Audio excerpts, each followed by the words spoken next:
How to close Halifax account. Hi guys, welcome to our channel. Let's begin. In this video, I will guide you on how you can close your Halifax account. But before you close your account, make sure that you have withdrawn all the funds from your account. Once you do that, now there are many ways on how you can close your Halifax account. You can do that by directly visiting any of the nearest branch of Halifax. Then provide all the information and they will help you close your account.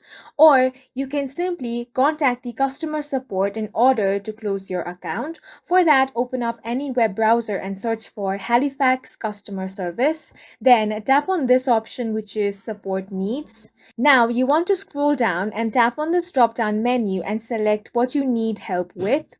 Then you will be able to get the customer service number from here. Simply dial this number and request the customer service agent that you want to close your Halifax account. Then they will ask you some details in order to verify your request. After that, they will close your Halifax account. You can also chat with the customer service. For that, you will have to download the Halifax app on your device. Then from the mobile application, you can very easily contact the customer support 24/7. And that's it for this video. If you found it helpful, please make sure to hit the like button and subscribe for more videos like this.